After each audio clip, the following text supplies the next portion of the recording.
Hello and welcome to our DNA podcast, a show about everything we're made of except for real science. I'm Dustin, and joining me is Alex. Let's get this show on the road. Yeah, ride 'em, cowboy. All right, Alex, big news out of San Diego Comic-Con with the DC Extended Universe. Have you heard about the Flash solo movie? No, I haven't. What is that coming out soon? Well, okay, soon. I'm air quoting here because it's still going to be a couple of years, but it's on their agenda of movies they want to make after Justice League, and it's come out what the story is going to be, what they're going to focus on, and they've decided that they're going to do Flashpoint. That's kind of an interesting first introduction to Flash, right? Yeah, I have some thoughts and feels on this particular one. I mean, mostly because the Flash TV show, which on their third season decided to do Flashpoint, so I feel like I've just experienced the story, and I'm not sure this is the best move for their first movie. What are your thoughts on Flashpoint? Give me your quick. I just told you. What are you thinking? Well, so I think if for someone who's never seen Flash, the TV show, or read any of the comic books, or seen any of the DC animated movies, or what else? The Justice League cartoons, because I think the Justice League cartoons touch on it, would be kind of like a bad place to start, I guess. But like maybe they're just going like with Spider-Man Homecoming. Maybe they're just kind of going with that. Hey, people have seen Flash, or they're gonna watch Flash the TV show. They know the origin, and we're just gonna skip all that because a lot of times origin movies aren't the best, to be honest. Yeah, and see here's the thing. I mostly agree with what you're saying, but I feel like expecting people to watch the TV show is different than expecting them to watch movies. With Spider-Man, we've gotten multiple iterations of Spider-Man recently. What was the last Flash movie that they made? I don't think they've. I don't think they ever made a Flash movie. Yeah, I think they've attempted several TV shows, but I don't think they've ever actually made a Flash movie. So like, people aren't going to know who this guy is if they're only watching the movies. And I know that we are going to get introduced to him in Justice League, and he had that 2-second cameo in Batman v Superman.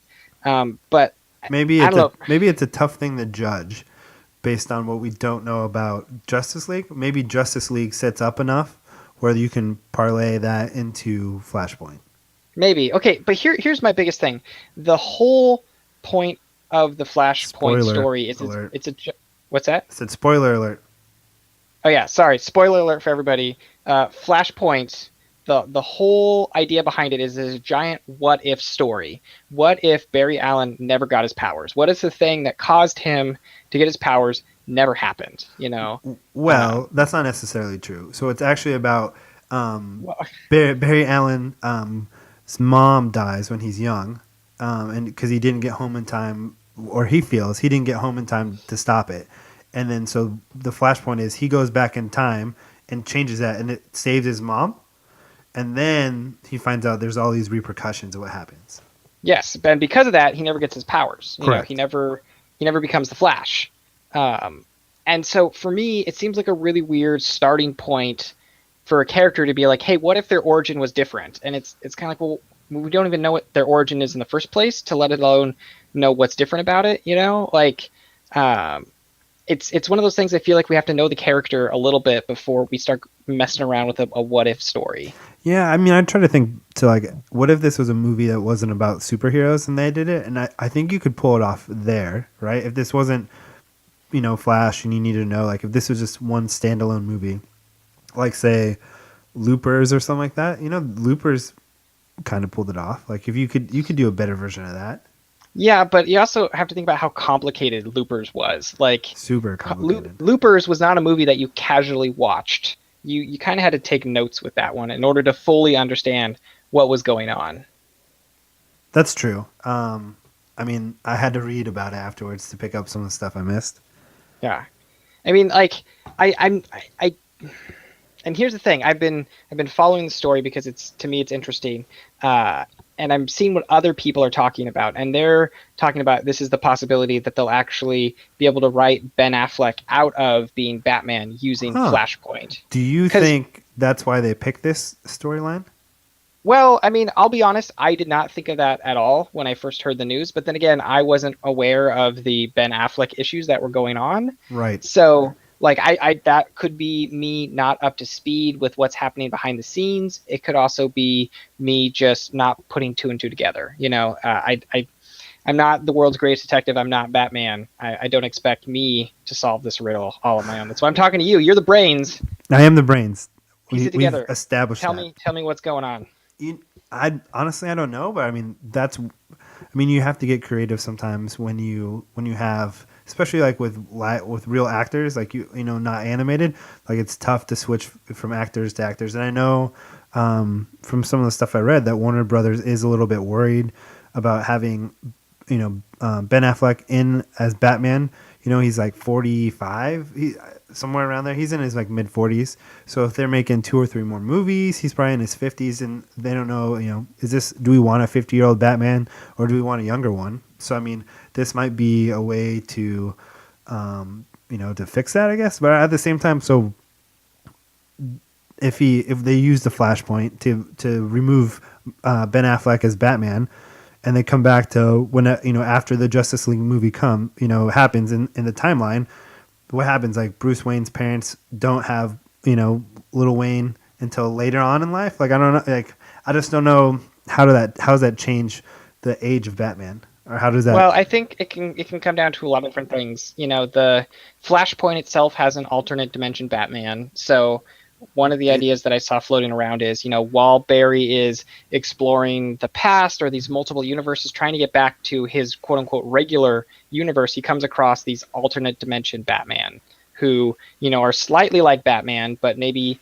they are more athletic, or maybe they're younger, or maybe they use guns, or maybe they only use katanas. Like, there's a million different crazy alternate universe Batmans you can come up with.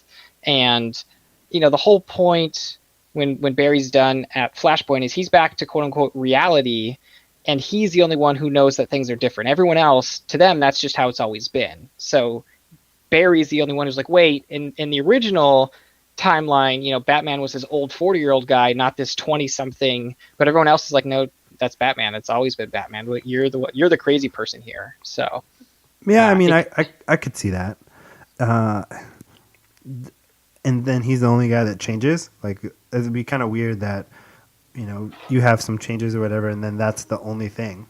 Well, I mean, you could also change a lot of things. You could make Superman not have the same history that he had in like Man of Steel. So maybe now he didn't kill Zod, or maybe Metropolis didn't get destroyed, I or was maybe Suicide honestly Squad like, didn't yeah, exist suicide, because Jared please. Leto never played Joker. Like there's a million things you could do there. Right. I was surprised that he killed Zod. I thought that was an interesting move. Yeah, to be honest, I thought it was interesting in a different take, because the whole time I was like, yeah, this is what a rookie superhero would be doing in Man of Steel. I was like, this guy is sloppy. He is not taking care of the city. He's just not doing very good. So I felt like it was a great like rookie mistake that could define his character. But then he just got all like mopey and sad, and then I was like, this is not the Superman that I want. I want a Superman who's like, yeah, I did a bad thing, but now I'm gonna make the best of the situation and try and make the world a better place. That's what I would like to have seen in Batman v Superman, not mopey Superman. Mopey Superman.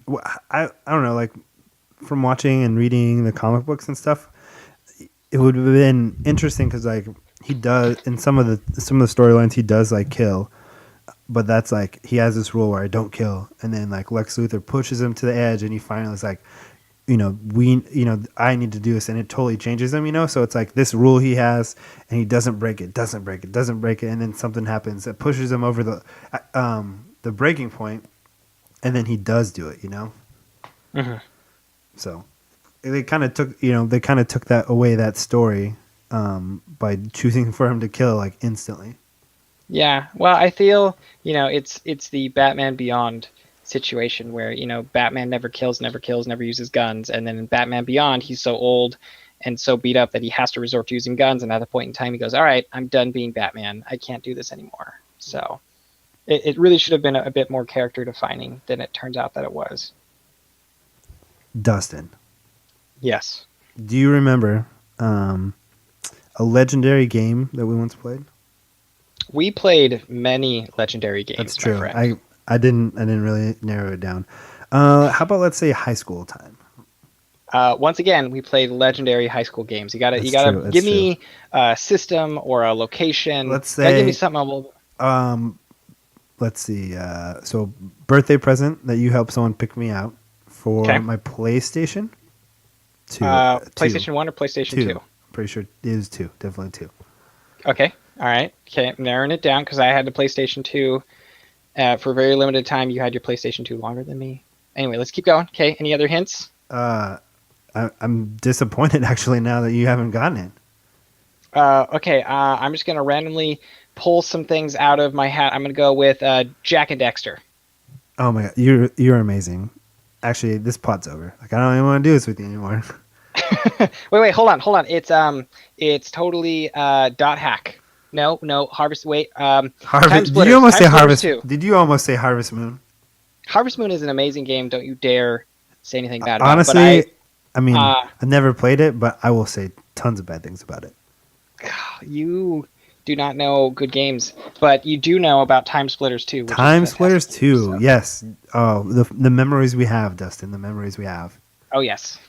It's such a great game. I just remember us playing multiplayer for hours and hours, and then even playing like those single player because it was co-op. Oh man, Oh, like that. oh yeah. It was a really. I thought it was a really great game. It had great multiplayer game modes. Remember Virus? Oh yeah, because we tried to survive as long as we can, and we made the custom levels so that we could, Right. They had that build our game ultimate editor. Yeah. survival. Right, and then as soon as one of us become the virus, it's like screw you, man. I'm going after you. I'm not the only Yeah. one that's gonna fall on this. Yeah, great times, great times. I love the game, but I have to ask, why are you bringing up such great memories? So, they're actually making dun dun dun Time Splitters 4. All right, I'm gonna go ahead and say I don't believe you because they've been Well, talking about. when I say they, I don't necessarily mean the studio is making it. Okay, is S- this like a fan made game then? yeah. So they actually have a website where the community can, where they post updates and the community can have their input, and you can keep following along to see where they're at. But they're at a stopping point. They're at the fork in a road, if you will. Okay, what is it, like a legal fork in the road? No, actually, I can't I can't think of the studio's name off the top of my head. It starts with a C, but they've actually greenlit it, so they have the rights to the IP to use the name Time Splitters 4. And to these guys that are actually making it, it's they're going back to like Time Splitters 2, but it's supposed to be like it's not the official because it's not from the game studio Time Splitters 4, but it's what their envision of what Time Splitters 4 would be. And That's yeah, all pretty fantastic because I figured the first thing that would have happened would have been like legal stepped in and said, nope, you can't do this. This is all copyright.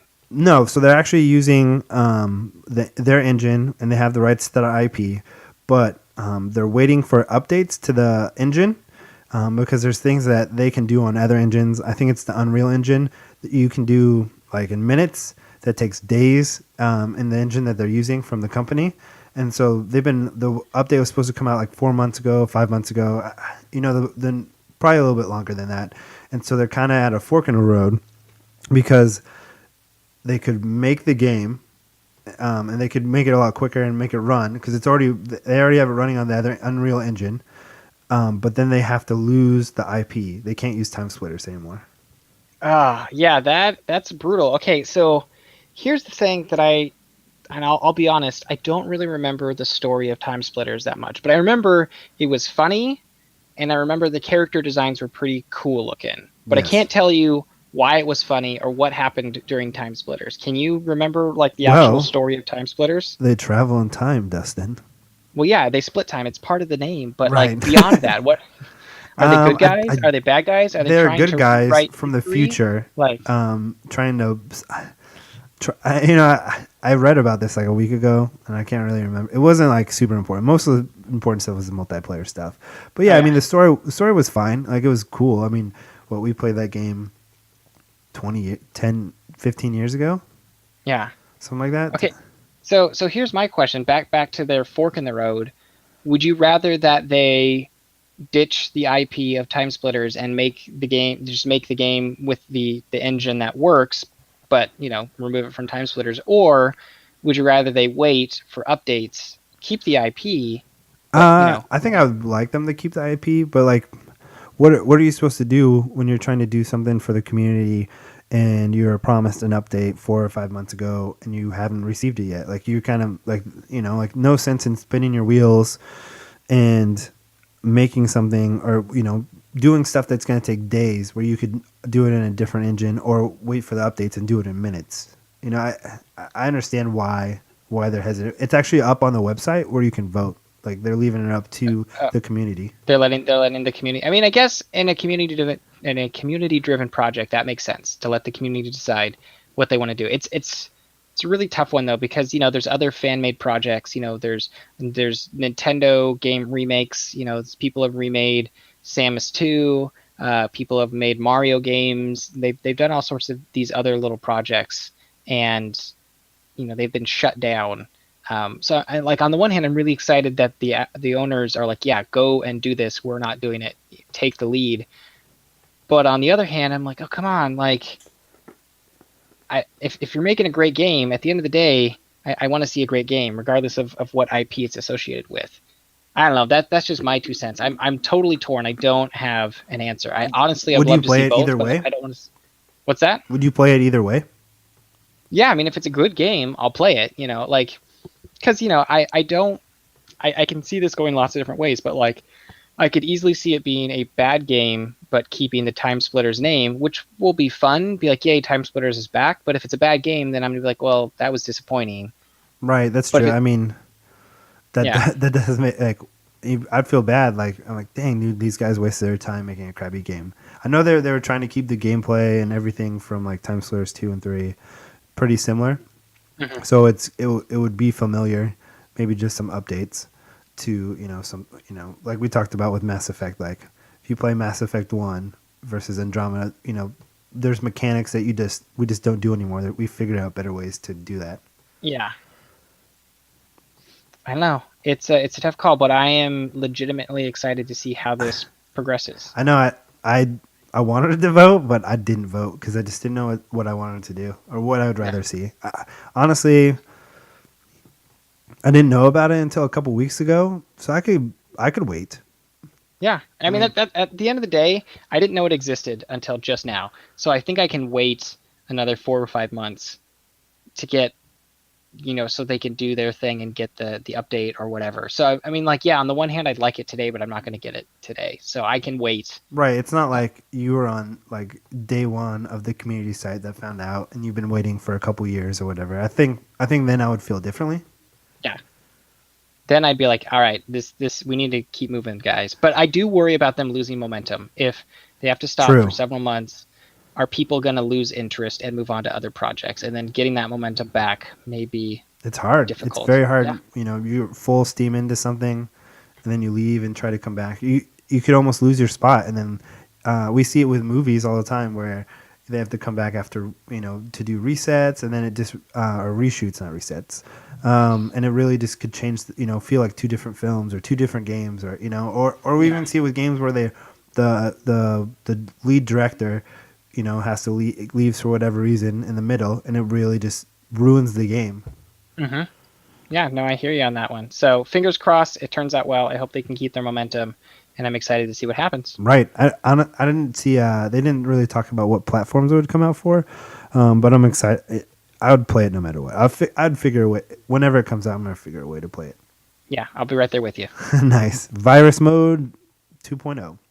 Yeah. Alex, do you Yes, have do you have cable TV? I do.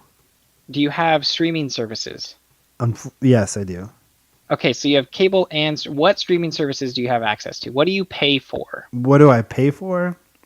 Yeah, I realize that may be different than what you have access to. I pay for Amazon Prime, but Okay. I have used their other services, so it's kind of like a double thing. Like, I get their streaming service plus I order stuff from them. So Mhm. Netflix Okay. and HBO Go. Okay, so Netflix, Amazon Prime, HBO Go. That's a pretty solid streaming service right there. I noticed you didn't say Hulu, which tends to be the other big streamer out I there. had But it, and then I got rid of it. Yeah, I'll be honest. Hulu, in my opinion, isn't really worth it, but we can get to that later. What I do want to talk about, though, is something that's interesting. So my daughter, who just turned 8, like she has grown up on Netflix. She's grown up on that, like instant. I see a show, I watch the show. But every once in a while, we go to Grandma's house, and Grandma has cable, and I can just see the confusion in her eye when she's like, "You mean the show's halfway done, and we didn't start it at the beginning? Like, what is going on? Why can't we just rewind and go back to the beginning?" Like she doesn't understand cable TV. That to her, that whole concept is just really weird. So my question is, how long do you think cable has? How long until like all we have is streaming services, or we have some weird hybrid that is a cable streaming service? What do you think the future of delivering entertainment into your home is going to look like? Well, I'm glad that you asked. Well, am I glad that you have an answer? Oh, yes. I don't know. Um, I think. I mean, you asked a bunch of different questions. First, to answer, how long does cable have? I think cable has a long time. I think they have a time. They have a place in the future. It's just up to them to figure it out. Just like the music industry, when people started downloading music and it went digital, they had to figure out their place. Hopefully, cable can figure it out sooner than the music industry, because I mean, the music industry really lost a lot of momentum, and it's tough to get that momentum back, like we talked about earlier. But they have live events are the biggest driver of television and cable right now. Like that's the moneymaker, because people don't want to rewatch live events. Like if you have a basketball game, football game, award show, you know, because of the technology we have, you're gonna find out all the stuff about it if you don't watch it live, right? Or you Yeah. can watch bits and pieces. So I mean, they have a spot with that, and they just have to figure out what the other package are. Like what can we offer? I mean, the on-demand stuff is kind of nice, so you're not stuck. At my house, we recently got the new cable box from Comcast. I hate them, by the way. They're terrible. But you're kind of stuck between that or Dish. No, I mean, none of them are great, right? I think Yeah. we all agree. But it's kind of cool. Something they added where if you start watching a show, we don't have a recorder or like a DVR, but you watch a show, you can actually start it over even if you're in the middle. So that's kind of cool. That's a cool thing that they've added, and I think that's a thing that they definitely needed to add, because Yeah, it sounds like that just makes it more like the other streaming services right, that let you yeah, for start over. sure. So that was, to me, that sounds more like they're catching up as opposed to innovating. Yeah. No, I mean, not innovating. I don't think it works with live events. I'm not positive on that. Mostly just like pre-recorded stuff. Uh, but I don't know. I mean, Netflix. It's just hard because like Netflix and what table or cable programs are doing, or even network programs are doing, they're working off like different models. Hmm. Like Netflix is working off a model where they're just building a category. So if they spend $50 million on Orange Is the New Black for 3 seasons, for a TV show, that's for 3 years worth of advertisement, and then hopefully syndication to come later, right? But it's mostly for that the time that show's live or new episodes are coming out, Yeah. that they're working to get that payoff. But with Netflix, like they spend that $50 million for Orange Is the New Black, and then they have 50 years or whatever the lifespan of Netflix for to people to watch it. So it's an investment, a long term investment. So when it's just cheaper for them because they're just new people are getting onto Netflix all the time, or you have a daughter, right? She's too young to watch Orange Is the New Black, but someday she's not going to be.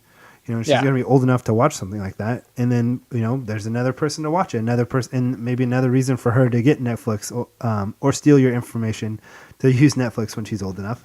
Don't know what you're talking about. We only support legal use of Netflix and not sharing of Sure, accounts. sure. I believe you. Wink, wink. Yes. But okay. So here's something I want to talk about though. So you said that cable's futures, in your opinion, is in the live events. It's in the sporting events that are I happening think live. that's It's what in they have over, or yeah, what they have there. That's like what they need to hold on to, and then they need to yes. figure everything else out from there. But I read recently that sports live events, cable is not going to have that edge anymore because there's going to start being sports streaming. Have you heard about this? Amazon bought the rights to stream some games. I know that. Yeah, so we're already starting to see that live, it's happening right now, getting taken away from cable by these streaming services. So I Right. feel like they're chipping away at this one, because I've heard this a lot. I've heard lots of people say that, the live events, the local events, your local news is never going to show up on Netflix. It's never going to show up on Hulu because it's your local news. Um, but but I feel like there may be a day when we have a local app that is, hey, it's the local news app, and it always shows you whatever your local station is. But at the same time, you could get the local station from the town next door. So I don't know. I feel They like have all iHeartRadio. these You can listen to any radio station in the country. exactly. So I feel like these pillars that cable has right now that's keeping them afloat, they're not going to keep them afloat for very long. In fact, they're already getting chipped away at right now, and soon they're not going to have anything that differentiates them from the Right. other And people. so like but they have a lot more live events, right? Like there's a lot of live events that are on ABC, the network shows, um, and if they just need to hold on to those, if they want to be successful. I'm not saying I don't have a horse in the race, so I don't really care. But Yeah. if they want to be successful, they need to hold on. That's their base right now, right? That's what is going to keep them continuing in the future, right? Foreseeable future. So they need to keep, hold on to that, and then figure something out to deal with the rest of the stuff. I know CBS is going to have a streaming site. Did you hear Yeah, about and that? Yeah, and that's another thing I want to talk about is, are we eventually going to get into a fractured universe where every station, there's an ABC streaming app, there's a CW streaming app, there's a CBS, like, is everyone going to have their own streaming app and their own paid subscription? And pretty soon we're basically just going to be in a future where instead of having a cable company that bundles all of your cable channels together, they're going to bundle all of your streaming services together, and that's Yeah, I going to be mean, the new I cable. I would think that down the line, so say like cable doesn't figure out their foothold or what their future is, right?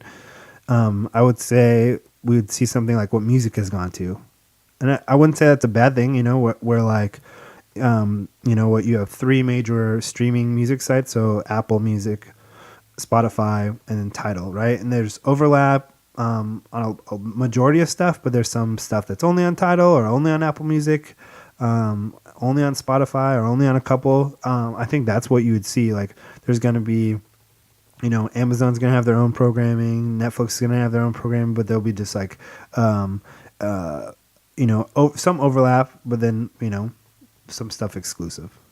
Yeah, and I'm totally okay with that, because if you think about modern cable, they have that right now. Comedy Central has their specific content, and ESPN has their specific content. They're not really going to be sharing content back and forth too much. So I'm Right. I'm totally okay with that model of exclusivity for channels. Yeah, I mean, I think it would be like comparing. So like it would be like saying ESPN and Comedy Central are like Universal Records, Def Jam, Interscope. There's the different what do you call it? Recording, not record labels, but Yeah, but they all all those guys are feeding into into Apple Music or Spotify. They're instead of hey, I have Def Jam exclusive or streaming service, and then someone else has a Interscope music streaming service. They all bundled into these bigger players, yeah, but see, here's the bigger difference though between your music analogy and your which cable was analogy. amazing, by the way. My analogy. Maybe give me a couple seconds. I'll rip it apart. I So just want to put that in here's what because I I'm knew getting you were at. gonna rip it apart. So cable, like you said, there's not a lot of options. You have, a wired cable option, and then you have a dish cabled option, and that's pretty much it. Some people might have two dish networks they can pick from. You might have two cable networks they can pick from, but most people, it's a one choice. So I feel like you don't really have much options in the cable industry. Whereas like with music, you had lots of different choices. I'm trying to go back to pre Apple Music, pre Spotify, and what did you have? You had big box record stores, you had mom and pop shops that sold music, but you had a lot of different places you could go to get music. So I feel like the analogy of the music industry and the cable industry aren't quite the same, because the cable industry is really a monopoly right now. There may be a couple of cable industries or a couple of cable companies, but they're spread out over different markets. They're not really overlapping each other. Whereas music, there's lots of competition um, between different music labels, different music outlets. I guess, but I mean, like, but record like this, the pricing was pretty standardized. Like, like if you went into it didn't matter what place you went into. If you're gonna buy a new CD or record, they're gonna cost the same amount, no Yeah, matter they where. they cost roughly the same It's amount. But just what I'm where saying is you there's went. more players in the game of music to innovate and figure stuff out. Because before, this push to digital, there was no Apple Music. You know what I mean? Apple didn't Right. exist in the music space until after it went digital. Yeah, and you know, I they aren't perfect analogies. They aren't apple to apple. They're like apple to oranges. Yeah, Um, like Apple to cable. yeah, apple to cable. Yeah, they're apple to cable. But I think they're going through this similar, or they're cable and television or visual media is going through a similar process that music went into before, and it's still going because people still pirate music all the time. It's not Yeah, that hasn't gone away. And with internet speeds improving and hard drive space improving, people are pirating more and more video stuff as well. So I just I know, like, for ESPN, for um, a little bit about what they're going through. Like, they had no idea. Like 2013, 2014, they thought that cable was gonna continue to grow, and they were gonna get their money from cable, and their subscribers were gonna continue to grow. And they had no idea about this change in the market, and the cord cutting, and that kind of yeah, took them by surprise. And I'm sure it took a lot of different cable and television people by surprise. A lot of smart people. Sometimes you have so much success, you just you don't think things are going to change or slow yeah, down. But they're in a all these guys are in a prime spot.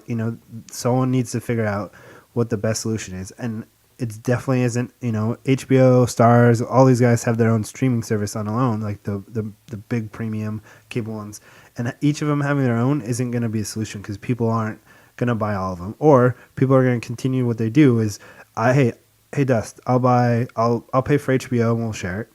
yeah. And You I'll pay for Netflix and we'll share it. Right, so they need to. What are they going to do? What's the best solution to serve as many people as they can? Yeah, well, I think part of it's going to be that mindset of it is going to be a fractured audience in the future. Right now, cable benefits from having a large group of people to draw from. And so I think they're going to need to restructure their expectations. They're not going to be able to say, we can throw this really wide net and capture a bunch of people. They're going to have to throw a bunch of smaller nets to capture smaller groups of people. And then through that collective net throwing, they'll be able to make money. But they're probably never going to get back to the amount of money they were making before. Right. I mean, look at YouTube. Like, you and I are not in that generation, but your daughter was a perfect for that generation, right? Yeah. Well, doesn't she just? If you would let her, wouldn't she be on YouTube all day?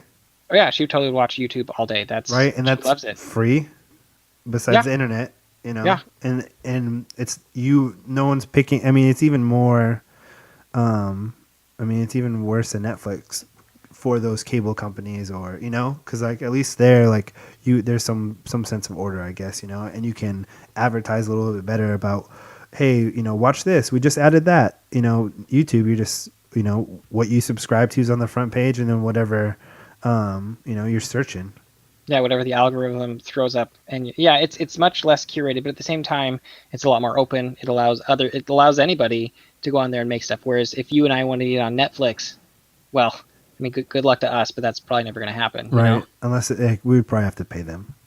Well, we totally would have to pay them. That's the good luck part, because Right. we don't have enough money. No, neither of us have deep enough pockets to just buy our way onto Netflix. No, that's for sure. So I mean, that's something that they're gonna have to figure out what they want to do. And then now YouTube's even getting into the streaming service, so that's gonna throw another player into the game. Yeah. Okay. I feel like we could talk circles around this because there's so much hypothetical, but I'm going to end with, I honestly think that cable's days are numbered unless they do something drastic. And I feel like they're dragging their heels right now. They're not innovating fast enough, and they're really just relaxing on their laurels and be like, well, maybe we'll try this. I just personally, I don't feel like there's enough innovation coming from cable. I feel like they're I have two things on that. So all right. so one, I think they still have a strong foothold. They've lost a lot, but they've not lost. I wouldn't say they've lost like catastrophic, right? So they're still making money, just not as much money as before. What if they don't do anything? That's going to change. Each Hmm. year, I'm sure they're going to lose a little bit more money, so they need to streamline stuff or figure out how to make more money. The second thing is the thing that these streaming services have over cable is these streaming services have zero hardware, right? So if I want to watch HBO Go or Now or Netflix, 9 times out of 10, I already have something that can just download the app and then I run it. So they're just all they have to worry about is the programming and the hardware on their side. They don't have to supply any hardware or any equipment for us to use, right? Hmm. So that's their big advantage, and so that I think, like price wise for cable, I think that's their biggest hurdle first. Figuring out like how do we do that? Like these guys cost are so much less than ours on that end. So what do we do from there?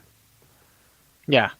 On a side note, I want to throw out some fun stats for you. This is coming from popculture.com, Nice. article written June 7th, so just a month and some change ago. And they're talking about a report shared by Decider.